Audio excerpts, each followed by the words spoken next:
Okay, so today we will start about the exceptions to Mendel's law of inheritance. We'll have a critical and analytical approach while deciphering this topic because I would tell you something that already we have videos in YouTube where I have mentioned about epistasis in depth. I think there are two videos where I have mentioned about linkage in depth. There is a single video. So here, I'm not going to explain the phenomenon of epistasis or linkage. Is my voice audible and clear? Yes, sir. Yes, sir. Yes. Yes, sir. Okay. So in this video, like this is the problem. লোকে যদি এত পরে join করে তাহলে না আমার খুব problem হয় কিন্তু কারণ in between the class I have to admit you people. It is very problematic. আর আমি কাউকে কিন্তু এখন অ্যাডমিট করব না, যে মিস করছে মিস করছে। ঠিক আছে, ক্লাসের মধ্যে আবার আবার নতুন করে শুরু করতে হবে। Okay, so I am not going to explain you people about epistasis or linkage or things like that, but today we are going to take a critical and analytical approach towards the exceptions to the Mendel's law of inheritance. So are these exceptions violating the law? No, they are not violating the law.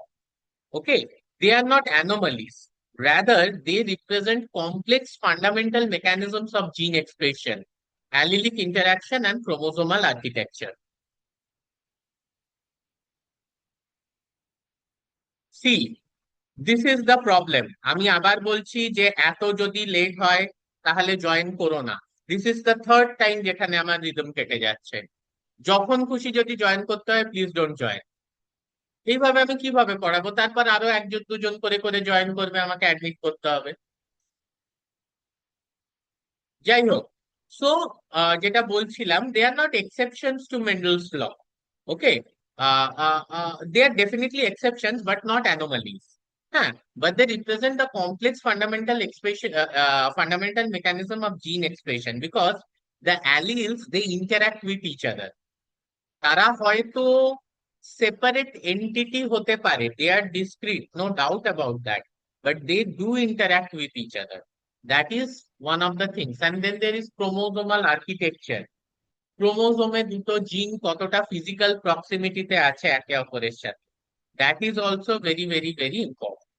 ঠিক আছে, so first let's think about deviations from Mendel law of dominance. ঠিক আছে, এই যে ডেভিয়েশনের কনসেপ্টটা আসছে from the law of dominance, it is mainly for heterozygous individuals, তার মানে যার মধ্যে একটা ডমিনেন্ট অ্যালিল আছে আর একটা রিসেসিভ অ্যালিল আছে। ঠিক আছে, বিকজ মেন্ডেল বলছে যে ডমিনেন্ট অ্যালিল সেটা কি করছে, সেটা কমপ্লিটলি মাস্ক করে দিচ্ছে the expression of the recessive allele. কিন্তু আহ যদি আমরা মলিকিউলার লেভেলে দেখি, যেটা মেন্ডেলের পক্ষে দেখা সম্ভব ছিল না, because he didn't have any knowledge regarding this DNA structure or meiosis or chromosomal segregation etc. That's why molecular লেভেলে ফেনোমেননটা এক্সপ্লেন করা ওনার পক্ষে সম্ভব ছিল না। কিন্তু উনি যদি মলিকিউলার লেভেলে ঢুকতেন, একটা ব্যাপার কিন্তু ক্লিয়ার হতো, that dominance is not an absolute property. ঠিক আছে, মানে কোনো অ্যালিলের অ্যাবসলিউট প্রপার্টি কিন্তু ডমিনেন্স নয়, মানে বৈশিষ্ট্য ডমিনেন্স নয়।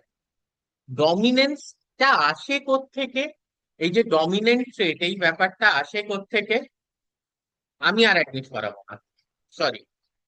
এই ডমিনেন্ট ব্যাপারটা আসে গিয়ে হচ্ছে, হ্যাঁ, মেটাবলিক এবং বায়োকেমিক্যাল পাথওয়ে ইন্টারাকশনের সাহায্যে কিন্তু এই ডমিনেন্স ব্যাপারটা আসে। নিভা একটু দরজাটা বন্ধ করে দে, খুব আওয়াজ আসছে। ঠিক আছে, so first let's think about incomplete dominance. প্রথমে আমরা আমরা সবাই জানি যে ইনকমপ্লিট ডমিনেন্স ব্যাপারটা কি। এই ইনকমপ্লিট ডমিনেন্সের ক্ষেত্রে ধরো আমরা যদি মিরাবিলিস জ্বালাপা বা ফ্লাওয়ারে দেখি, সেটা হচ্ছে যে capital R produces red flowers, হ্যাঁ, ইন হোমোজাইগাস কন্ডিশন, তার but small r that produces the white flowers. ঠিক আছে, কিন্তু তাহলে ক্যাপিটাল আর স্মল আর এর according to the law of dominance red ফ্লাওয়ারই তৈরি করার কথা ছিল, but it doesn't produce red flowers, it produces pink flowers. Why? Because you see a phenomenon at the molecular level that is called haploinsufficiency. Haploinsufficiency. What is this haploinsufficiency? এর মানে হচ্ছে একটা single wild type allele, that is capital R, cannot synthesize enough functional enzymes or pigments to manifest the full dominant trait. মানে একটা single allele এতটা enzyme বা pigment তৈরি করতে পারছে না যে পুরোপুরি ফ্লাওয়ারটা রেড হয়ে যাবে। ফলে একটা ইন্টারমিডিয়েট টাইপের ফেনোটাইপ কিন্তু তৈরি হচ্ছে। যদি ক্যাপিটাল আর অ্যালিলটা সাফিসিয়েন্ট পিগমেন্ট বা এনজাইম তৈরি করতো, তাহলে কিন্তু আমরা রেড কালারই দেখতে পারতাম। তাহলে মলিকিউলার লেভেলে এই ব্যাপারটাকে বলা হচ্ছে হ্যাপ্লো ইনসাফিসিয়েন্সি। মানে haploid condition, that is a single copy of the allele is insufficient to produce significant number of enzymes which further produce significant number of pigments to manifest the full dominant trait. Then we move to our next thing, that is the codominance. কোডমিনেন্স আমরা সবাই জানি যে ABO blood গ্রুপে, এটা আমি বলেওছি, ভিডিওতেও আছে, যেখানে বোথ ক্যাপিটাল এ আর ক্যাপিটাল বি, এই যে অ্যালিলস গুলো, এরা যদি একসাথে থাকে, তাহলে capital A is dominant over O, capital B is dominant over O, but neither capital A nor capital B is dominant over each other. So what happens if both the alleles are present together, then both of them expresses themselves. So we get AB blood type. সেক্ষেত্রে কিন্তু আমরা AB blood type দেখতে পাচ্ছি। ঠিক আছে? So এইখানে একটা জিনিস বুঝতে হবে যে কোডমিনেন্স ব্যাপারটা কিন্তু আমাদের পারসেপশনের উপর ডিপেন্ড করছে, যে আমি কোন লেভেলে ডমিনেন্সটা দেখতে চাইছি, ফেনোটাইপিক লেভেলে, বায়োকেমিক্যাল লেভেলে, না মলিকিউলার লেভেলে। ঠিক আছে? ফর এক্সাম্পল, আমি তোমাদের আগেও বলেছিলাম যে এই যে গোল বীজ আর কুঞ্চিত বীজ, ঠিক আছে, এইটা হচ্ছে গিয়ে পি প্ল্যান্টস এর ক্ষেত্রে। তো এইখানে কিন্তু আমরা ডমিনেন্ট রিসেসিভ বুঝতে পারছি। ঠিক আছে? Round seed and wrinkle seed, round is dominant over wrinkle.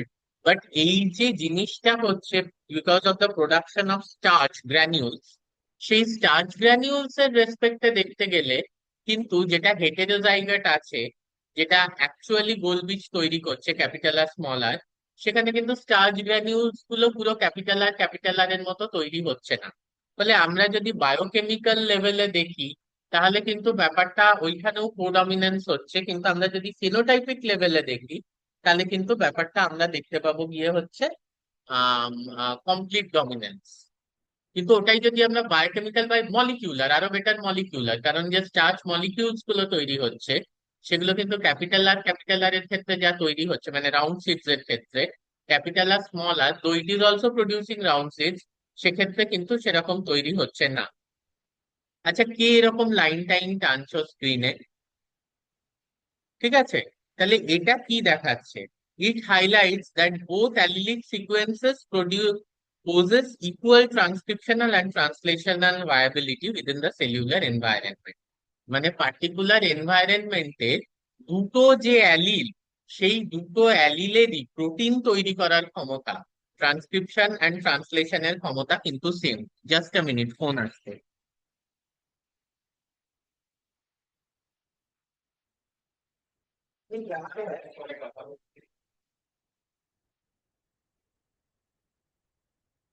সেই দুটো কিন্তু same। হ্যাঁ, ট্রান্সক্রিপশনাল এবং ট্রান্সলেশনাল ভায়াবিলিটিটা কিন্তু সেম।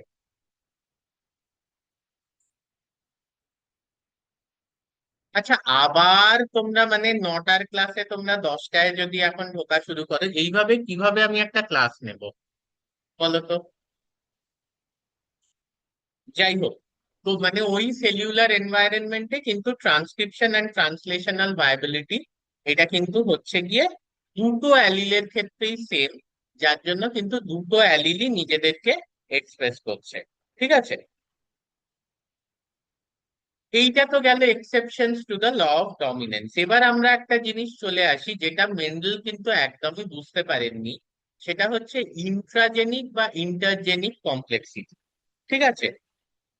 কারণ মেন্ডেলের যে ফ্রেমওয়ার্কটা ছিল, সেখানে কি না, ট্রেটস কে হ্যাঁ, ডিসক্রিট মডিউল দিয়ে গভর্ন করা হয় ভাবা হয়েছিল, মানে এক্স একটা ট্রেডকে গভর্ন করছে, ওয়াই একটা ট্রেডকে গভর্ন করছে, বা এক্স স্মল এক্স একটা ট্রেডকে গভর্ন করছে, Y small capital Y small Y আরেকটা ট্রেডকে গভর্ন করছে। হ্যাঁ, কিন্তু যেটা ব্যাপার হচ্ছে, আমি জানি না স্ক্রিনের মধ্যে কে এই দাগটা লাগিয়েছে, প্লিজ এই দাগটা একটু সরাও। ঠিক আছে, ইয়ে করছে, গভর্ন করছে।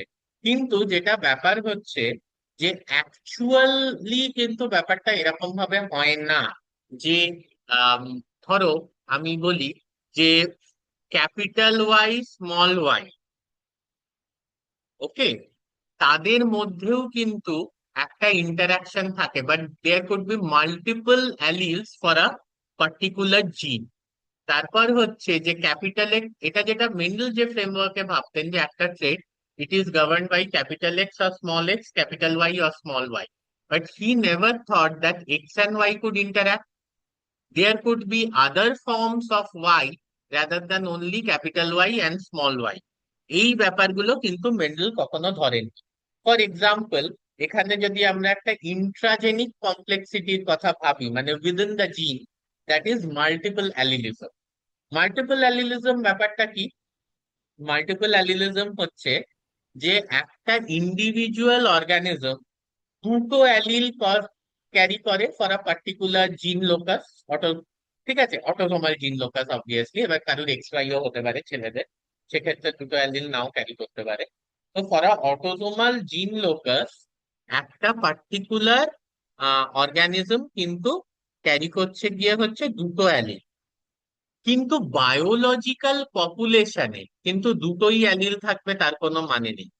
biological population can have many alleles for that particular gene locus. আমরা যদি এবিও ব্লাড গ্রুপটাই নিই, এবিও ব্লাড গ্রুপ সিস্টেমেই আমরা দেখতে পাচ্ছি যে তিনটে মেজর অ্যালিল আছে, এ বি আর ও, মানে I A I B and small I. ঠিক আছে, এই তিনটে আছে।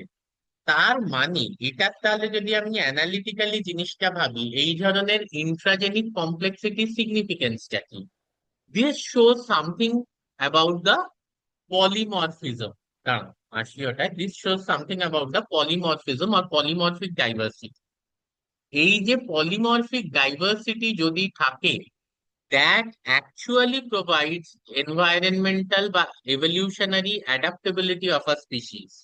ঠিক আছে, যদি অনেকগুলো অ্যালিলিক ভ্যারিয়েশন বা পলিমরফিজম থাকে, তাহলে বিভিন্ন ধরনের ফেনোটিপিক ভ্যারিয়েশনও আছে, যেটা কিন্তু যেটার উপর ন্যাচারাল সিলেকশন কাজ করছে। তাহলে আমার যদি 12টা finely graded spectrum of phenotypic variation থাকে, তার মধ্যে একটাকে ন্যাচারাল সিলেকশন চুজ করবে, এটার কিন্তু অনেক বেশি সম্ভাবনা দেন আমার দুটো আছে বা বাইনারি বায়োলজিক্যাল স্টেট আছে।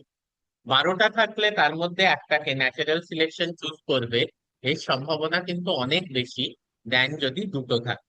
ঠিক আছে, তারপর কি আসছে? তারপর আসছে গিয়ে হচ্ছে এপিস্ট্যাসিস বা ইন্টারজেনিক ইন্টারাকশন। ভেরি ভেরি ইম্পর্টেন্ট, আশা করি তোমরা সবাই ভিডিওগুলো দেখেছো। দেখো, এপিস্ট্যাসিসকে আমি কিভাবে ভাবি? এপিস্ট্যাসিসকে আমি ভাবি গিয়ে হচ্ছে ফাংশনাল লিঙ্কেজ। তো হোয়াট ইজ ফাংশনাল লিঙ্কেজ? তার আগে স্ট্রাকচারাল লিঙ্কেজ ব্যাপারটা আমরা বুঝেছি, যেখানে দুটো জিন খুব কাছাকাছি থাকার জন্য তারা ল অফ ইন্ডিপেন্ডেন্ট অ্যাসর্টমেন্টকে ভায়োলেট করছে, and they are often inherited together. So the parental phenotypes are more compared to the recombinant phenotypes.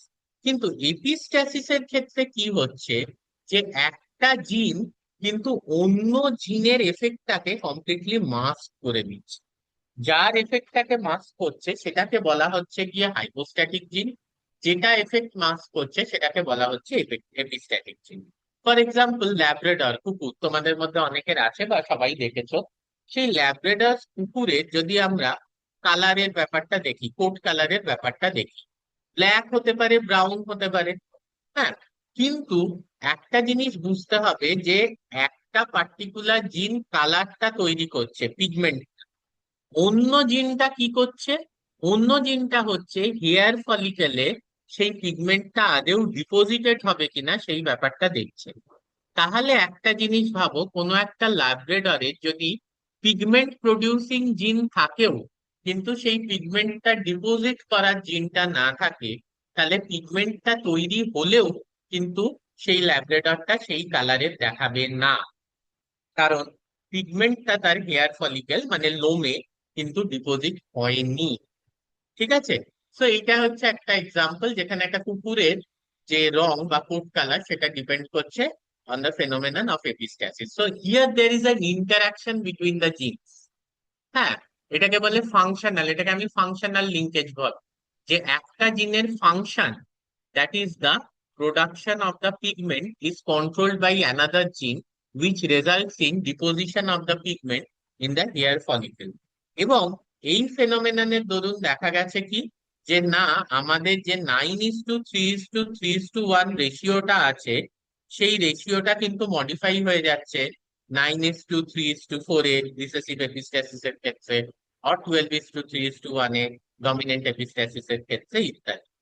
একটা জিনিস এখানে আমি বলে রাখি, বোঝাটা ভালো, ইউজুয়ালি আমরা যেভাবে পারসিভ করি, হ্যাঁ, সেটা হচ্ছে গিয়ে যে exceptions to the law of Mendelian laws is nothing but the violation of the 3:1 monohybrid ratio or the violation of the 9:3:3:1 dihybrid ratio। এইভাবেই আমরা জিনিসটাকে পারসিভ করি, but then there is more to it. আমরা epistasis এর ক্ষেত্রে যেটা দেখছি 9:3:3:1টা violated হচ্ছে। আমরা ইনকমপ্লিট ডমিনেন্স আর কোডমিনেন্স এর ক্ষেত্রে দেখলাম যে 3:1 monohybrid ratio ভায়োলেটেড হচ্ছে। হ্যাঁ, in both the cases we have 1:2:1, মানে incomplete dominance and codominance in both the cases। এপিস্ট্যাসিস এর ক্ষেত্রে 9:3:3:1 is violated as 9:3:4, then 12:3:1, 9:7, 15:1, etc।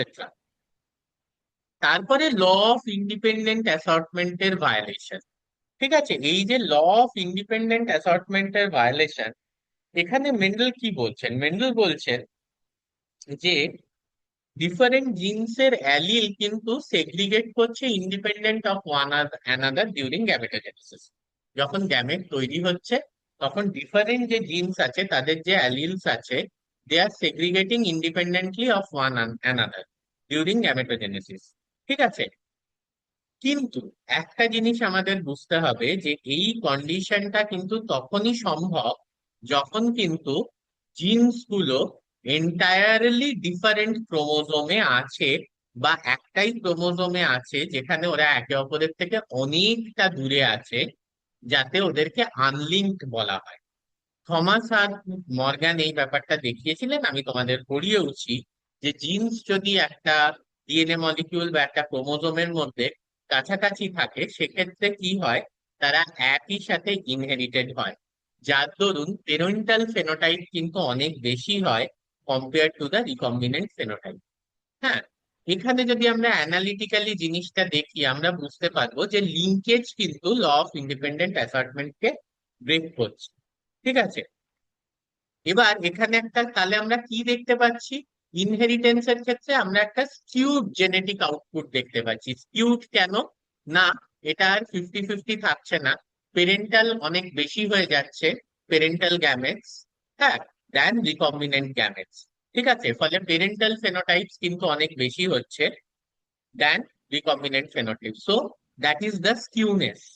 ঠিক আছে, যে যেটা হচ্ছে যে skewing genetic output away from expected recombinant ratio যেটা হচ্ছিল 50-50, সেটার থেকে স্কিউনেসটা হচ্ছে towards the parental phenotype. Skewness মানে হচ্ছে পেরেন্টাল একটা গ্রাফটা যেদিকে মুভ করবে, মানে কোনো বাইনোমিয়াল ডিস্ট্রিবিউশন, এটা তোমরা স্ট্যাটিস্টিক্স এ পড়বে, সেটা যেদিকে মুভ করবে।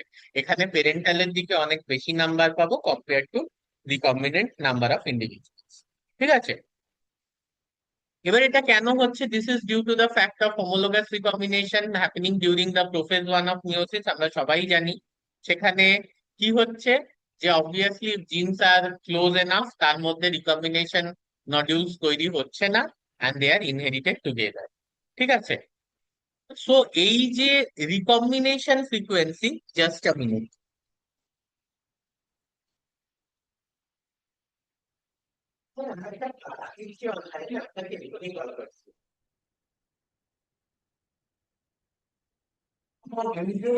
যেটা হচ্ছে যে পেরেন্টাল যে ফ্রিকোয়েন্সি হচ্ছে, হ্যাঁ, সেখান থেকে রিকম্বিনেন্ট ফ্রিকোয়েন্সি কিন্তু বেশি হচ্ছে।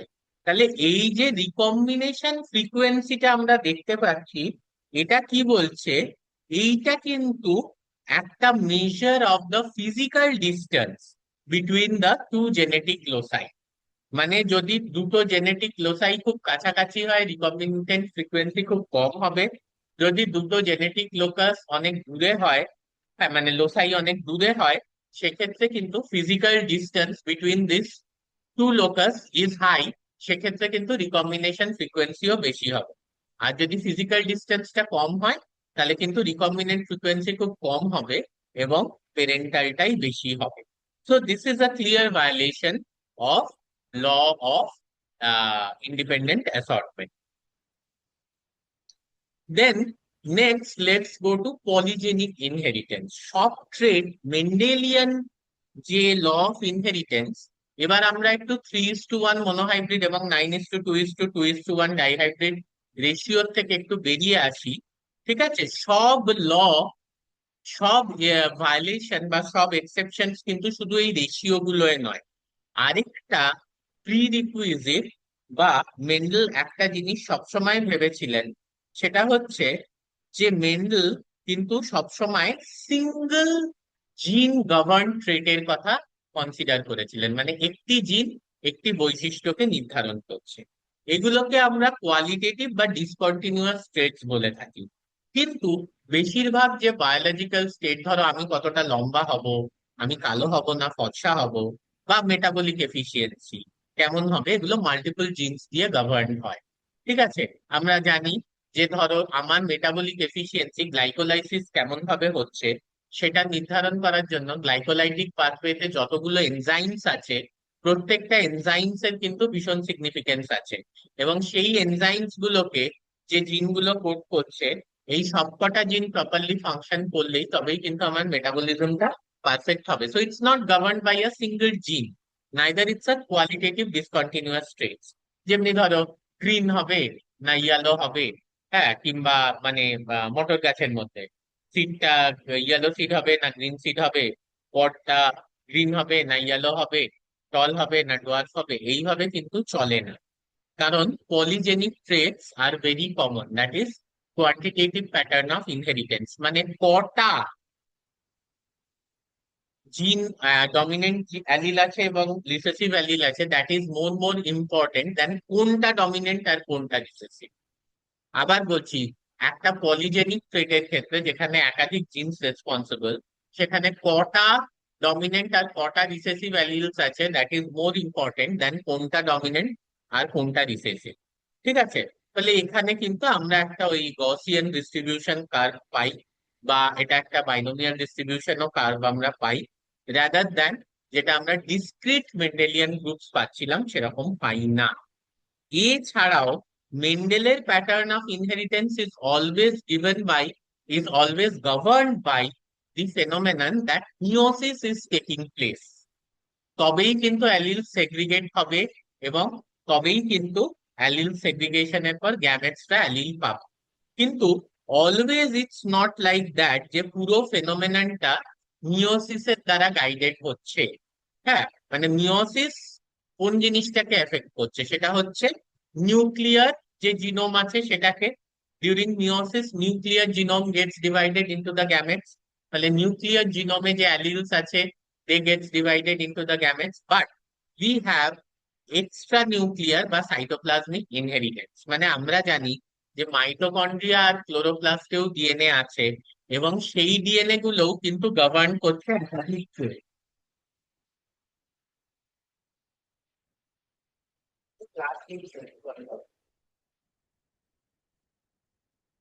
সেই ডিএনএ গুলোও কিন্তু গভর্ন করছে গিয়ে হচ্ছে একাধিক ট্রেট। মাইটোকন্ড্রিয়া আর ক্লোরোপ্লাস্টে ডিএনএ আছে, সেই ডিএনএ গুলোও কিন্তু একাধিক ট্রেট গভর্ন করছে। এবার একটা জাইগোট, যেহেতু কি হচ্ছে একটা জাইগোটের মধ্যে, যে সে তার সাইটোপ্লাজমটা ম্যাক্সিমাম মেটার্নাল উসাইটের থেকে পাচ্ছে, ফলে এক্সট্রা নিউক্লিয়ার ট্রেটস গুলো কিন্তু পুরোপুরি মেটার্নাল প্যাটার্ন অফ ইনহেরিটেন্স হচ্ছে।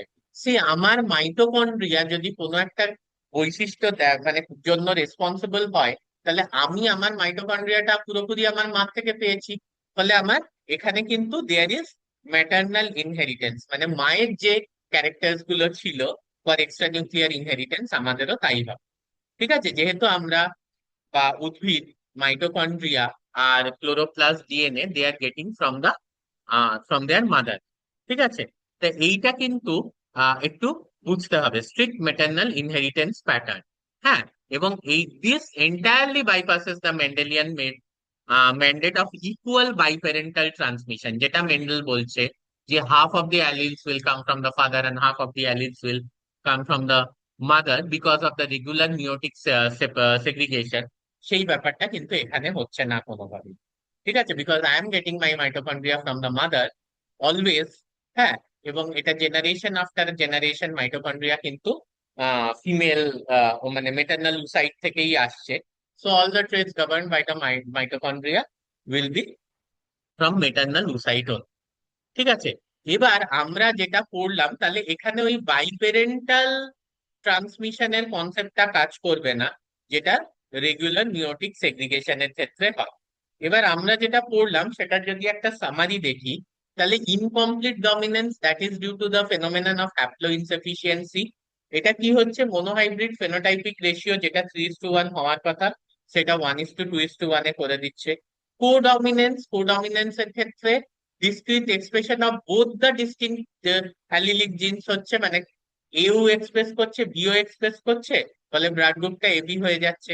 সেক্ষেত্রেও আমরা দেখতে পাচ্ছি কি হচ্ছে, যে মনোহাইব্রিড রেশিও 3:1 এর থেকে 1:2:1 হয়ে যাচ্ছে। এক্ষেত্রে যদি আমরা ইনকমপ্লিট ডমিনেন্স এর ক্ষেত্রে দেখি, 3 red 1 white flower in Mirabilis জ্বালাপার জায়গায় 1 red 2 pink and 1 white flowers হচ্ছে। হ্যাঁ, আর এই ক্ষেত্রেও যদি আমরা দেখতে পাই যে যেটা হওয়া উচিত, সে এ ইজ ডমিনেন্ট ওভার বি, তাহলে হওয়া উচিত গিয়ে হচ্ছে 3A and 1O। যখন আমি এ আই আর সঙ্গে বি আই কে ক্রস করাচ্ছি, so if A is dominant, sorry sorry sorry, তা এটা এভাবে হচ্ছে না। আমার রেশিওটা আমি বলছি এখানে কেন 1:2:1 হচ্ছে। সেটা হচ্ছে যেখানে আমি এ বি কে পাচ্ছি, তারা কিন্তু আইদার এও ডমিনেন্ট হচ্ছে না আর বিও ডমিনেন্ট হচ্ছে না, ফলে তারা এ বি দেখাচ্ছে অলওয়েজ। ঠিক আছে, এবার যেখানে এ আই হচ্ছে বা বি আই হচ্ছে, সেখানে কিন্তু আইদার এ দেখাচ্ছে অর বি দেখাচ্ছে। আর I that is the last one, সেখানে কিন্তু ও দেখাচ্ছে। ঠিক আছে, তাহলে এইভাবে কিন্তু পুরো জিনিসটা হচ্ছে, আগেন ভায়োলেটিং দ্য 3:1 রেশিও। এপিস্ট্যাসিসের ক্ষেত্রে কি হচ্ছে না, এখানে হচ্ছে যে কোনো মেটাবলিক পাথওয়ে বা বায়োকেমিক্যাল পাথওয়ে যখন হচ্ছে, that is mediated by the interaction of two or more genes, where one can mask the effect of other genes, মানে both the genes are acting cooperatively or hierarchically. Hierarchically মানে একটা কাজ করছে তারপর অন্যটা কাজ করছে, আর কোঅপারেটিভলি মানে একসাথে কাজ করছে। ঠিক আছে, একটা কাজ করছে তারপর অন্যটা কাজ করছে মানে কি, একটা এ থেকে বি তৈরি করবো, প্রোডাক্টটা তোমার দরকার ট্রেটের জন্য সি, অন্যটা বি থেকে সি তৈরি করবে। তাহলে এ থেকে বি যতই তৈরি হোক, যদি বি থেকে সি তৈরি না হয়, তাহলে সিটা কোনোদিনই হবে না। তাহলে প্রথম জিনটা ডমিনেন্ট হলেও দ্বিতীয় জিনটা যদি রিসেসিভ হয়, you will never get to you will never get the product C. এটাই আমি বোঝাতে চাইছি। ঠিক আছে, দিস ইজ হাইরার্কি। কোঅপারেটিভ মানে যখন দুটো একসাথে কাজ করছে। তাই এখানেও যেটা দেখা যাচ্ছে যে ডাইহাইব্রিড রেশিও, যেহেতু এখানে দুটো জিন ইনভলভ, আগের এক্সাম্পল গুলো একটা সিঙ্গেল জিন ইনভলভ ছিল, 9:3:3:1 এর থেকে কিন্তু 9:3:4 বা 12:3:1 এ ইয়ে হয়ে যাচ্ছে, চেঞ্জ হয়ে যাচ্ছে। দেন দেয়ার আর লিঙ্কেজেস, অবশ্যই, যেখানে আমরা বারবার বলেছি যে আগেন স্কিউড হয়ে যাচ্ছে towards the parental phenotype, parental combinations এর দিকে, বিকজ জিনস আর অফেন উইদলিং genes are often your inherited together. তারপর মেটার্নাল ইনহেরিটেন্স, যেখানে কিন্তু মেন্ডেলিয়ান সেগ্রিগেশন, যেটা মানে ল অফ সেগ্রিগেশনে মেন্ডেল বলছে যে half of the gametes will come from the mother, half of the gametes will come, a half of the alleles will be from the mother, half of the alleles will be from the father. That is segregation of alleles, and each of the gametes get distinctly one allele. এই ব্যাপারটা হচ্ছে না, 100% transmission from all mother to all progeny. ঠিক আছে? So half of the alleles will come from the mother, half of the alleles will come from the father. এটা কিন্তু হচ্ছে না, মানে এটা একটা modified version of law of segregation, কারণ সেটাই ল অফ সেগ্রিগেশন বলছে যে it gametes gets one of the segregated alleles and there is no blending. তাহলে একটা জিনিস আমরা দেখতে পাচ্ছি, ব্লেন্ডিংটা হয়তো ফিজিক্যাল স্কেলে হচ্ছে না, কিন্তু ফাংশনাল স্কেলে কিন্তু স্টিল হচ্ছে। ঠিক আছে? এবং মেন্ডেলের কাজটাকে কিন্তু এই ফাইন্ডিং গুলো ইনভ্যালিডেট করছে না, তারা রাদার কি করছে, এই জেনেটিক এক্সেপশনস গুলো কিন্তু মেন্ডেলের কাজটাকে আরো রিফাইন করছে এবং আরো বৃহৎ একটা জায়গায় নিয়ে যাচ্ছে। ঠিক আছে? মেন্ডেল কিন্তু ইচ্ছাকৃতভাবেই এমন একটা জিনিস করেছিলেন, হ্যাঁ, যার মধ্যে এই ফেনোমেনন গুলো কাজে না আসে, মানে উনি ওইভাবেই ট্রেড সিলেক্ট করেছিলেন। 50টা বৈশিষ্ট্যের মধ্যে 7টি বিপরীত ধর্ম বৈশিষ্ট্য চুজ করেছিলেন, বাকিগুলো কিন্তু উনি নেননি। তাহলে উনি এই ব্যাপারটা বুঝছিলেন যে আমাকে যদি ল গুলো এস্টাবলিশ করতে হয়, have to take clean non interfering genetic framework. হ্যাঁ, যার দরুন আমি কি করতে পারবো, I can map the fundamental logic of particular inheritance. ঠিক আছে? মডার্ন জেনোমিক্স কি বলছে, জিনোমটা কিন্তু ওই শুধু আইসোলেটেড ফ্যাক্টর নয়, যে ডিসক্রিট ডিসক্রিট ডিসক্রিট যেটা মেন্ডেল বলে গেছে, মানে কিন্তু একটা ফ্লুইড ইকোসিস্টেম। আমি বলছি না, ফাংশনালি দে ক্যান ইন্টারঅ্যাক্ট একে অপরের সাথে, ফাংশনাল আইসোলেশন পসিবল নয়, least not for all the genes. তাহলে আহ এই আমরা যদি এখন, যেহেতু মলিকিউলার বায়োলজি এত এগিয়ে গেছে, তাহলে আমরা যদি একটু মলিকিউলার রিলেশনশিপ দেখি বা ক্রোমোজোমের টোপোগ্রাফি, কোথায় কোন জিন রিলেটেড রয়েছে, বা এনভায়রনমেন্টাল এফেক্ট দেখি, তাহলে কিন্তু আমরা খুব ইজিলি এই এক্সেপশনস গুলোকে মেন্ডেলিয়ান জেনেটিক্সে ফ্রেমওয়ার্কে ইনক্লুড করতে পারবো, যেটা কিনা একটা অর্গানিজমের ফাইনাল যে ফেনোটাইপ সেটা আমাদের দেবে। So these are critical analysis of all the exceptions to the Mendelian law of inheritance. I'll stop sharing here. So if you have any questions, you can ask. আর সময় একটু কমই আছে আমাদের, 2 মিনিট